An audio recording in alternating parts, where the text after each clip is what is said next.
you. My name is Joe Biden, and I am Jill Biden's husband.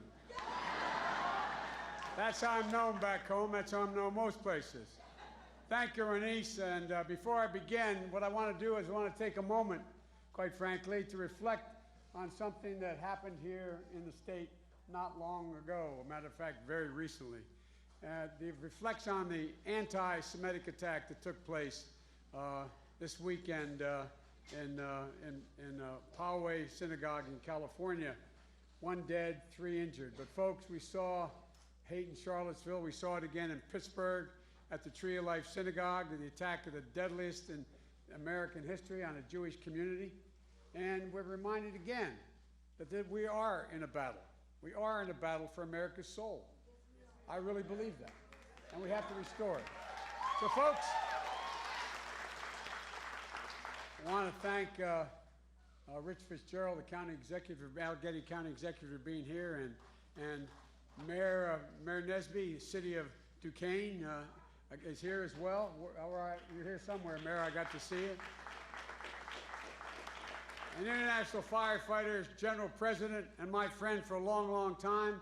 One of the guys in our unions that, as they say, along with the Teamsters, brung me to the dance when I started. Thank you, Hal.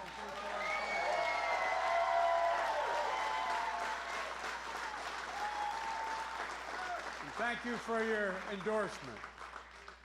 And Kevin Schmidt, President of Teamsters Local, here. Thanks for the use of the House.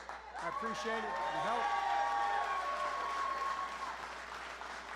And the President of Firefighters, Dave, where are you? The Pennsylvania firefighters. Dave, there you go. I passed right by you. Dave, thank you very much. And also a union that helped me in the very, very beginning of my career, and I've had great respect for, the United Steelworkers. Bobby Mack McCullough, President of, and the building trades. Frank, Frank's here too. So look, you got it, pal.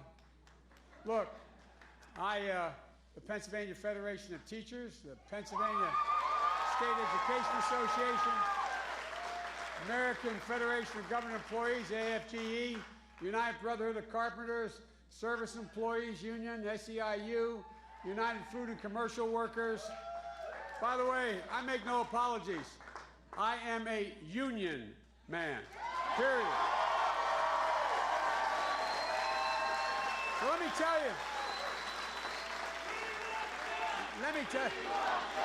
thank you. Thank you. Thank you. Well, let me tell you why, thank you.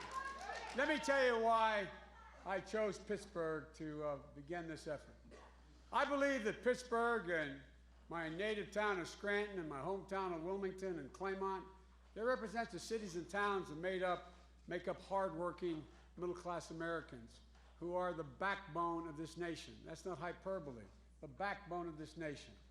I also came here because, quite frankly, folks, if I'm going to be able to beat Donald Trump in 2020, it's going to happen here. It's going to happen here in Western Pennsylvania. With your help, we're going to be able to do that. Thank you.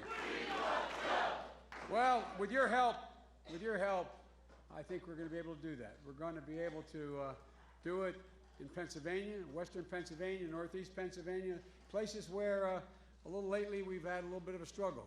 But the truth of the matter is, I think we're coming back.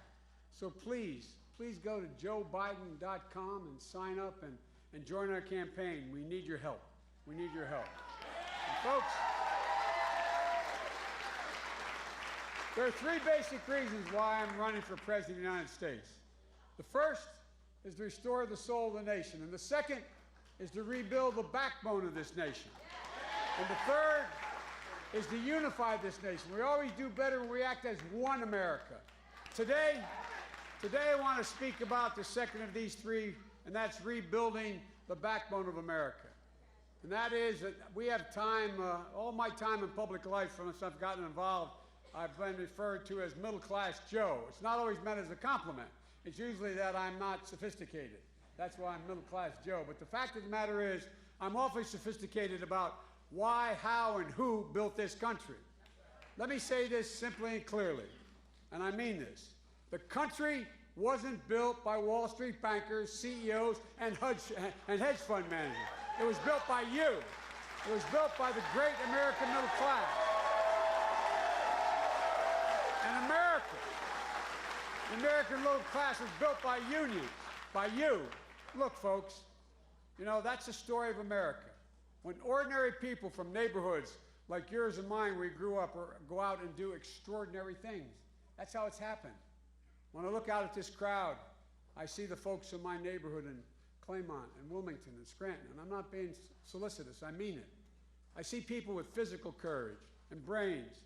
I see people who have busted their backs their whole lives to care for their families.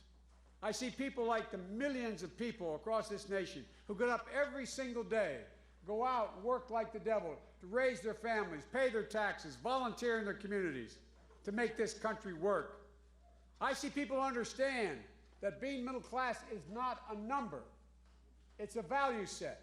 It's being able to send your kid to a park where you know they're going to come home safely. It's being able to own your own home and not just have to rent it. It's being able to send your kid to a good school, and if they do well, they can go beyond high school to trade school or college or beyond. It's about being able to take care of your geriatric mom when your dad passes and hope your children never have to take care of you because you've earned a solid and decent retirement. That's middle class.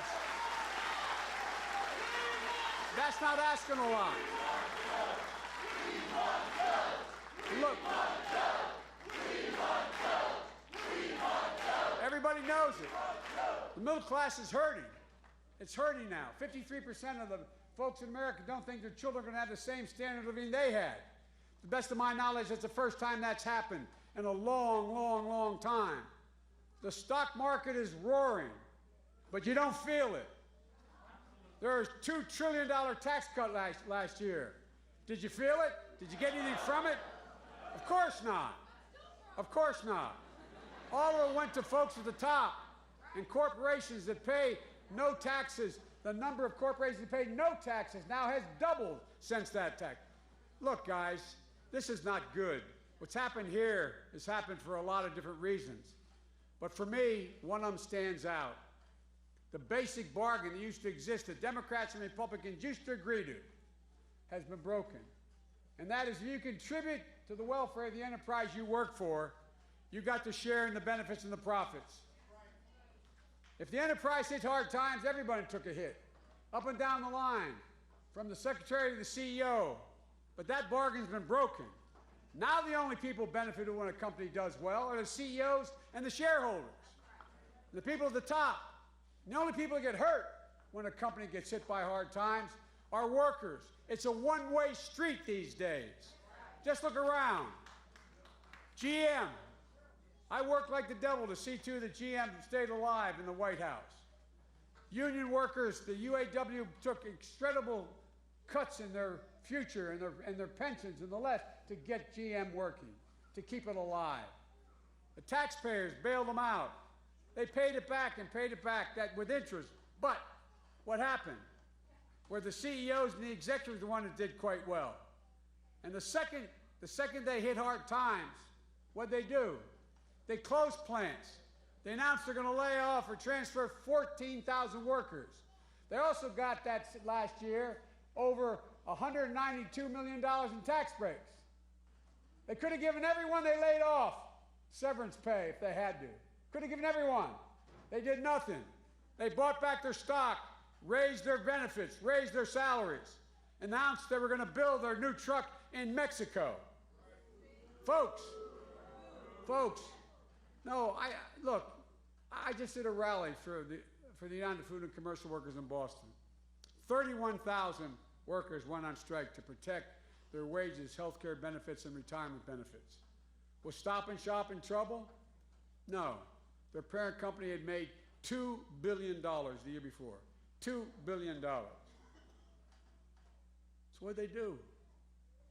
they were going to decide that, notwithstanding that, they're going to buy back their stock and try to cut wages or freeze wages for their people. It's not right. Now here, UPMC, one of the largest employers in the state. No, but I think people have to understand this. You understand it. The SEIU is engaged in one of the most important organizing fights in this country. Folks, what was true 100 years ago in steel mills and coal mines is true today in our big hospital systems. Right today, the same is happening in big hospital systems. And it's going to take a strong union to get justice for healthcare workers. You know, so UMPC, stop the union busting. Stop. Stop trying to keep your workers organized. And I want you to know, UMPC workers, I am with you. I have your back, and if I'm president, I will fight like the devil to make sure you are not blocked. Unions are not blocked unfairly by this. It's economically wrong, and it's morally wrong. So what do? Folks, I think we have to rethink how we define what constitutes a successful economy. It's not enough for the stock market to rise. That's not a bad thing, but it's just not enough. Workers feel powerless and too often humiliated. I call it an abuse of power, and I can't stand it. Never have been able to. And when I think about work, I think about dignity. I think a lot about my dad, a proud, gentle man. My dad had an expression. He said, Joey, a job is about a lot more than a paycheck. It's about your dignity. It's about respect. It's about your place in the community. It's about being able to look at your kid and say, honey, it's going to be okay, and mean it. But folks, too many people, they can't look at their kids today and say it's going to be okay and mean it. And that's what we got to change. I think about so many people across this country today who are just not getting respect, not treated with respect. How do you get to a place, how do we ever get here, where people who teach our kids, take care of our sick, transport our goods, build our bridges and repair our roofs, keep our water system safe, people who race into burning buildings, people who race into danger to protect us, people who pick up our garbage off our streets, iron workers, steel workers, boilermakers, plumbers, electrical workers, salespeople. How do we get to this place where they don't think we see them or hear them or know them? And maybe most importantly, respect them. Respect. And folks,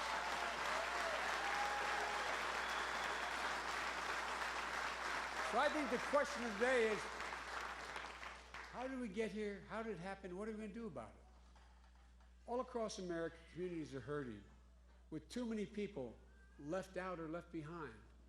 Our political system is broken. We're tearing America apart instead of lifting it up. And the major, in my view, the major moral obligation of our time is to restore, rebuild, and respect the backbone of America, the middle class. As we rebuild it, we need this rebuilding to be all-inclusive, opening the doors to opportunity for all Americans, no matter their race, their gender, who they love, no matter who or where they're from, no matter whether or not they have a disability. All America has to be included as we rebuild. All America.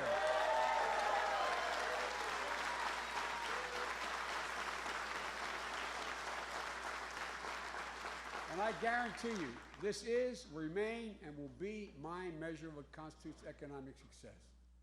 The dignity of work is my measure, which is about being able to provide security and share the joys with your families. How can a person dignity be maintained if they can't afford to care for their sick child or a family member because of a pre-existing condition, or because they've reached a point where their health care has run out and the insurance company says no more? Jill and I, my family, like many of you, went through a year knowing our son was terminally ill. I could not imagine what it would be like if we were told that he'd run out of the amount of money in an insurance policy and they're going to have to cut him off of the palliative care he was getting. My Lord, Think about it. How can a parent maintain the dignity, their dignity, if their talented and qualified child wants to go beyond high school, trade school, community college, or college, and they can't afford it? How do you get them there? Folks, it's not just that child is not going to have an opportunity to grow and be better, but think about it. Think about it.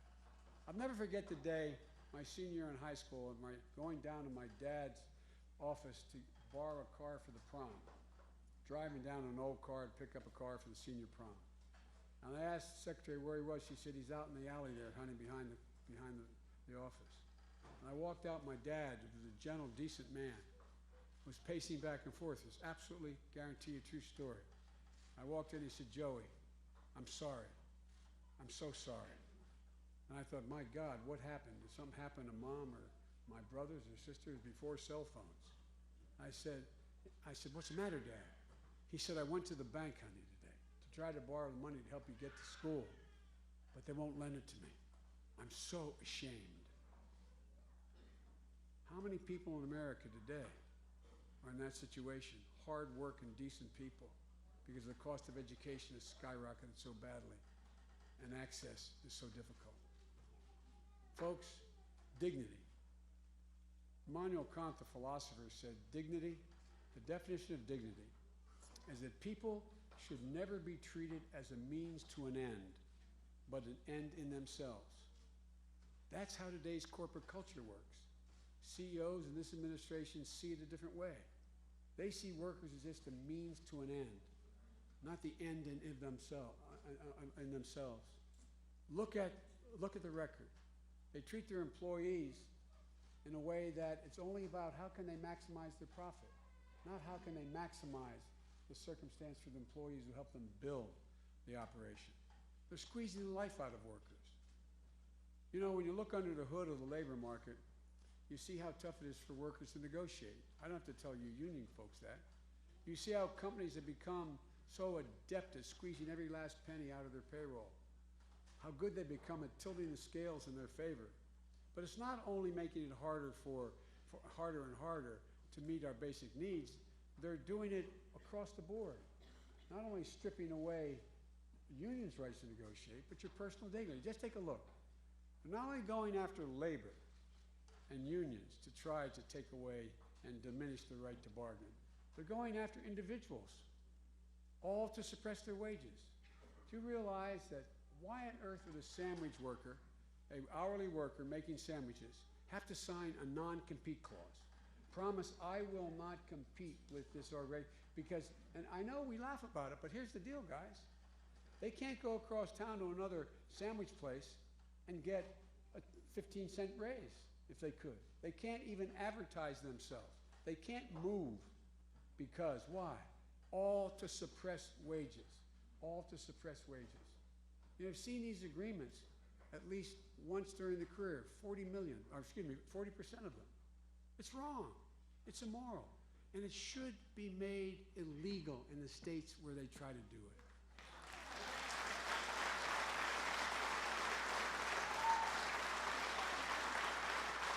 But to do the same thing with occupational licenses.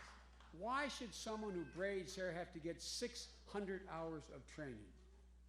It makes no sense. It's designed to keep the competition down.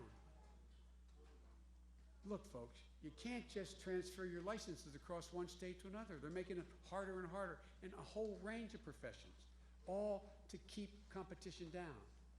Why should we get rid of these unnecessary hoops out there?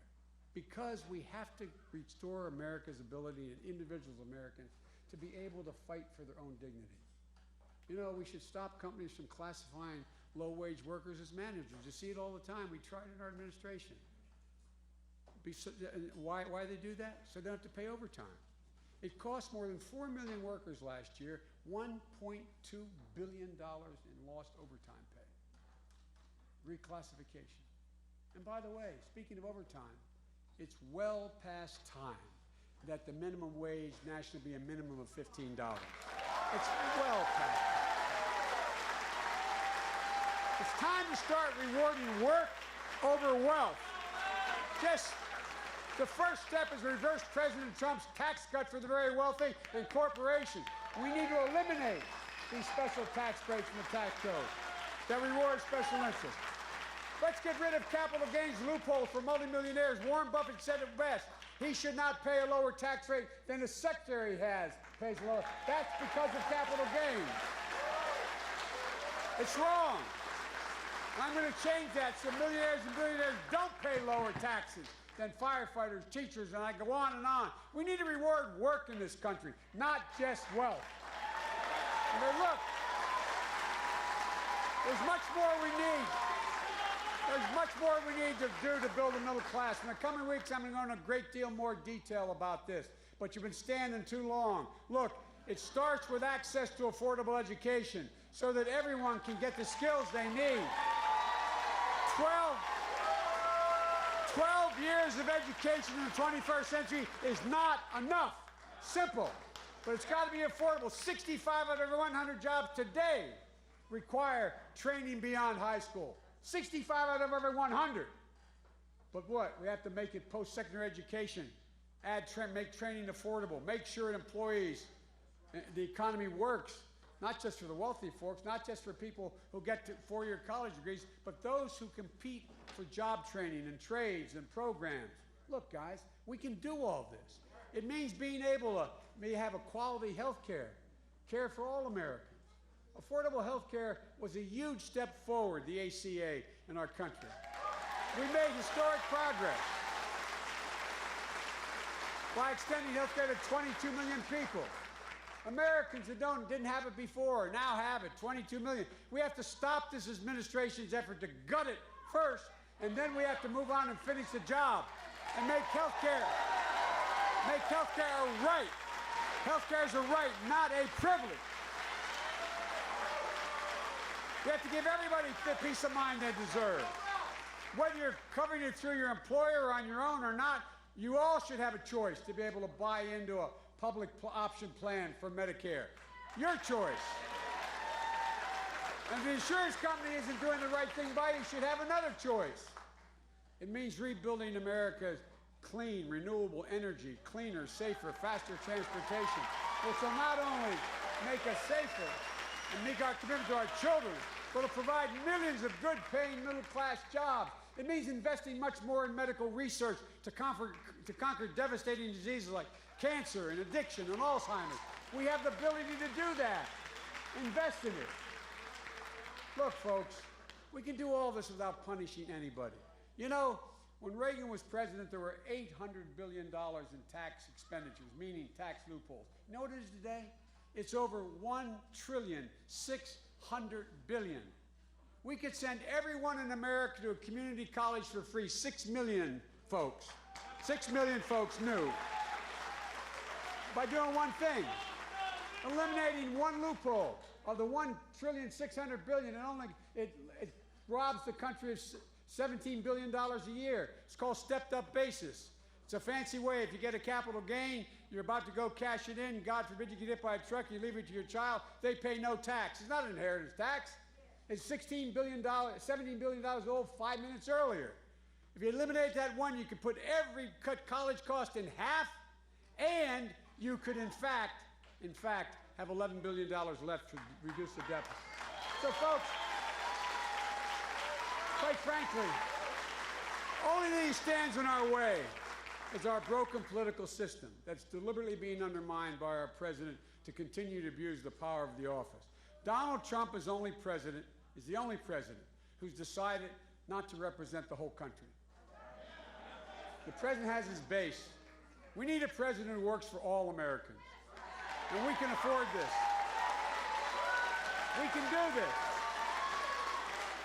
And I'm optimistic for two reasons. One, I know the history of the journey of this country. When ordinary Americans like my family are given an even chance, just an even chance, they do extraordinary things. They have never, ever, ever let the country down. And the second reason I'm optimistic is that I know we are better positioned than any nation in the world to own the 21st century. We not only have the strongest military in the world, we have the most productive workers in the world, 3 times as productive as workers in Asia. North American energy makes us independent. The U.S. has more great research universities where all these major breakthroughs come from than all the rest of the world combined. No other nation in the world can match us. We can bring and be a positive force for everyone. Folks, nothing's beyond our capacity. The only thing that can tear America apart is America itself. But folks, everybody knows who Donald Trump is. And I believe and hope they know who we are. We have to let them know who we are. We Democrats and we independents who have the same view have to choose hope over fear, unity over division, and maybe most importantly, truth over lies. Truth over lies. Folks,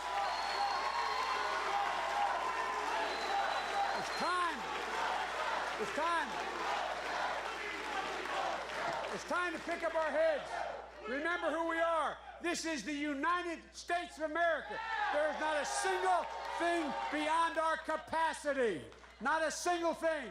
So God bless you all, and may God protect our troops. Thank you, thank you, thank you. Thank you.